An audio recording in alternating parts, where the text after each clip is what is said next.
हाय दोस्तों, आपका PM study centre में बहुत बहुत स्वागत है। तो चलिए आज के इस वीडियो में हम अवकलन के कुछ ऐसे प्रश्नों को देखेंगे जो कि बोर्ड एग्जाम में प्रतिवर्ष पूछे जाते हैं और इनकी इस वर्ष भी आने की संभावना बनी है।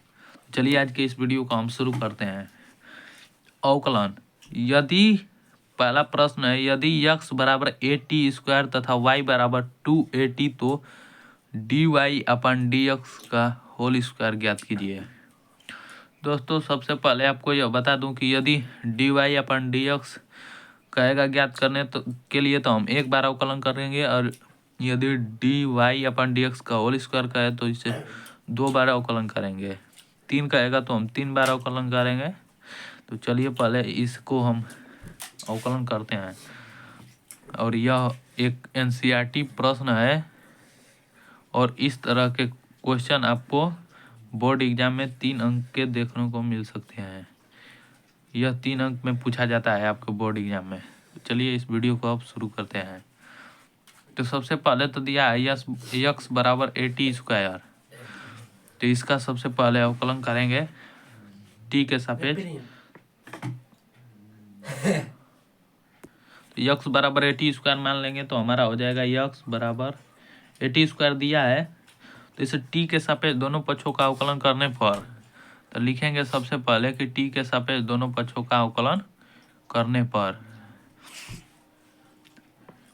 t के सापेक्ष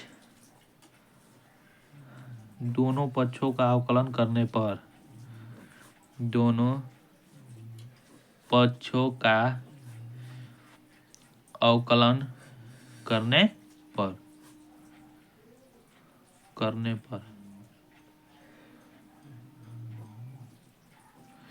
तो अभी से अवकलन करेंगे तो हमारा हो जाएगा dx/dt इक्वल टू ए अचर पद है तो इसे सबसे पहले हम बाहर कर देंगे तो ये हमारा हो जाएगा a² का करेंगे तो t²। तो इसका करेंगे तो dx/dt इक्वल टू ये अचर पद है तो ये t² का करेंगे तो हमारा हो जाएगा इंटू 2t। तो dx/dt इक्वल टू 2at ये हमारा हो जाएगा। अब इसी प्रकार हम y का करेंगे, y का 2at है तो इसको करेंगे t के सापेक्ष तो y बराबर 2at। तो इसका भी हम x t के सापेक्ष करेंगे। दोनों पक्षों में लिखेंगे यहाँ पर, दोनों पक्षों में t के सापेक्ष अवकलन करने पर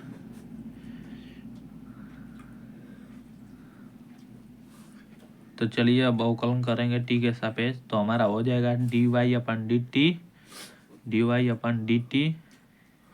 इक्वल 2h पद है तो इसे सबसे पहले बाहर कर देंगे और t का अवकलन हमारा हो जाएगा t के सापेक्ष 1।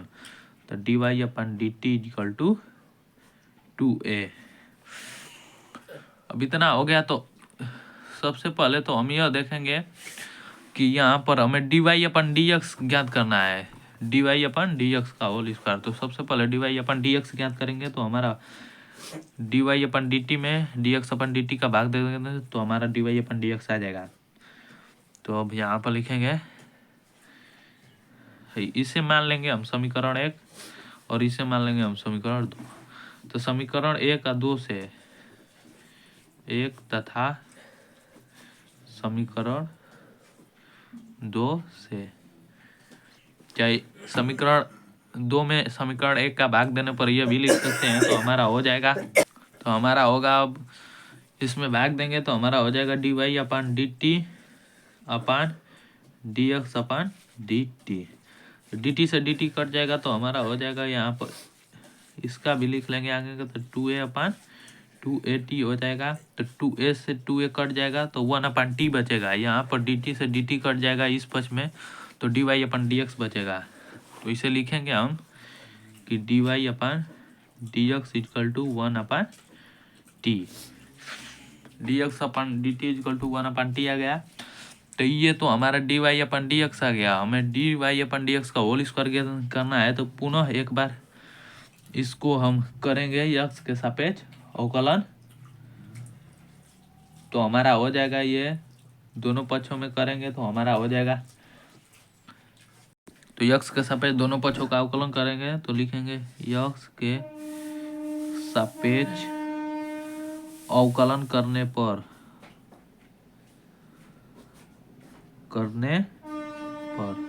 तो यक्स के सापेक्ष हम अवकलन करेंगे तो ये हो जाएगा हमारा D D X of D Y upon D X इतना बराबर D D X of 1/t।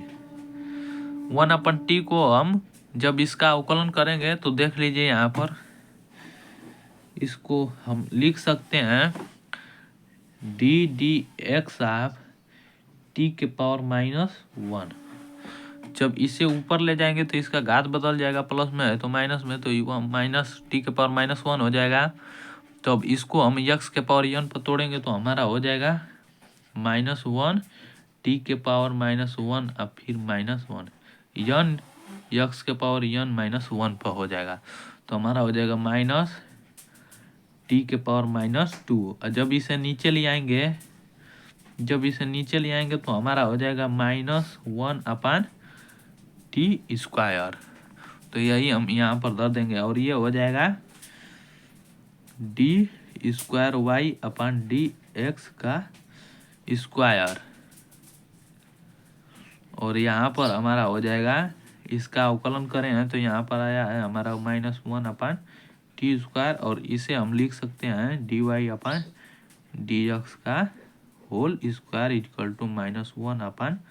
-1/t²। तो यही हो जाएगा हमारा इस प्रश्न का आंसर। तो चलिए अब अगले प्रश्न को देखते हैं, दूसरे क्वेश्चन को। तो अब दूसरा प्रश्न दिया गया है कि यदि x बराबर a cos थीटा और y बराबर b sin थीटा तो dy/dx ज्ञात कीजिए। चलिए इस प्रश्न को भी हम हल करेंगे इसी प्रकार। तो सबसे पहले इसमें भी हम हल करेंगे, तो इसे थीटा के सापेक्ष यक्स का अवकलन करेंगे और y का भी थीटा के सापेक्ष अवकलन करेंगे, और दो dy/d थीटा में dx/d थीटा का भाग दे देंगे तो हमारा dy/dx आ जाएगा। तो यक्स बराबर a cos थीटा लेकर चलेंगे तो लिखेंगे थीटा के सापेक्ष दोनों पक्षों का अवकलन करने पर, थीटा के सापेक्ष दोनों पक्षों का अवकलन करने पर, पक्षों का अवकलन करने पर, तो हमारा हो जाएगा dx/d theta equal to a अचर पद है तो इसको बाहर कर देंगे तो a इंटू cos थीटा का अवकलन होता है हमारा, डायरेक्ट कर रहे हैं, cos थीटा का अवकलन होता है माइनस साइन थीटा, तो dx/d theta equal to -a sine theta हो जाएगा। यहाँ पर इसे भी हम समीकरण 1 मान लेंगे, और इसी प्रकार देखिए यहाँ पर ही हम देख लेते हैं y का अवकलन करेंगे हम, यदि y का यहाँ पर, तो y बराबर b साइन थीटा दिया है तो इसको हम थीटा के सापेक्ष अवकलन करेंगे तो हमारा हो जाएगा dy/d थीटा इक्वल टू b अचर पद है तो बाहर साइन थीटा का अवकलन cos थीटा, इसको समीकरण 2, और dy में अब dx/d थीटा का भाग देंगे तो हमारा यहाँ पर आ जाएगा dy/dx इक्वल टू b cos थीटा बटा के -a साइन थीटा। तो cos theta upon sine theta equal to होता है cot थीटा, तो हमारा हो जाएगा dy/dx इक्वल टू माइनस का चिन्ह ऊपर चल जाएगा तो -b/a cot थीटा। यही हो जाएगा हमारा इस प्रश्न का आंसर। चलिए अब अगले प्रश्न को भी देख लेंगे इसी वीडियो में, और यह भी एक एनसीईआरटी क्वेश्चन था जिसे परीक्षा में आने की पूरी संभावना बनी है। यह भी दोस्तों एक एनसीईआरटी क्वेश्चन है, एनसीईआरटी।